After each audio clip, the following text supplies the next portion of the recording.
Ketika Nabi Adam dengan Ibu Hawa yang ada di surga pada saat itu, maka banyak terdapat di sudut-sudut surga itu tulisan Allah dan sebelahnya adalah Muhammad Rasulullah.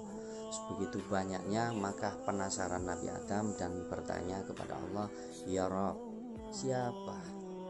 Muhammad itu siapa?" Akhirnya dijawablah oleh Allah, "Muhammad itu adalah kekasihku. Hai Adam, kamu jangan cemburu Adam."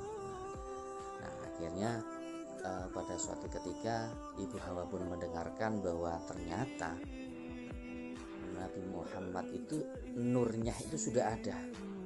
Nur Muhammad itu belum terciptanya itu sudah ada dan sudah muncul kurang lebih 50.000 tahun yang lalu.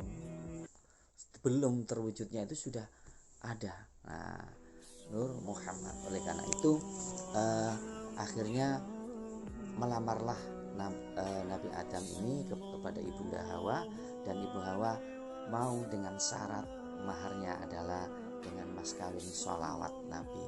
Nah, akhirnya Nabi Adam bingung, gimana mau tanya ke Allah, gimana ya, sungkan tuh, takut ya. Nah, akhirnya tanya kepada siapa?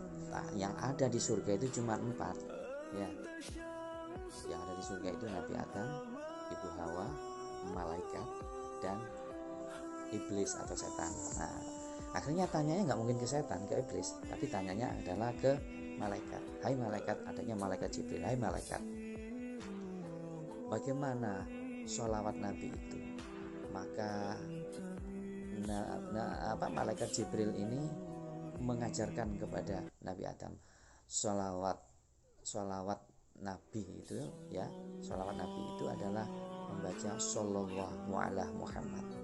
Makanya Shallallahu ala Muhammad, karena yang mengajarkan itu adalah malaikat Jibril, maka disebutlah sebagai sholawat Jibril. Jadi disitulah sejarahnya sholawat Jibril itu.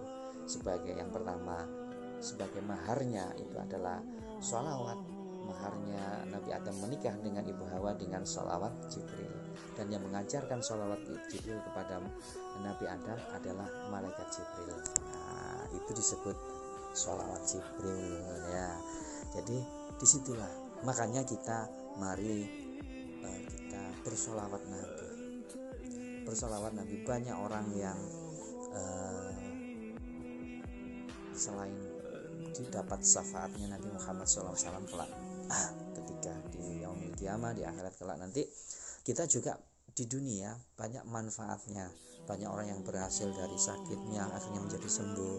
Banyak orang yang mengalami kesempitan ekonomi akhirnya mendapatkan keberkahan ekonomi yang lebih banyak lagi.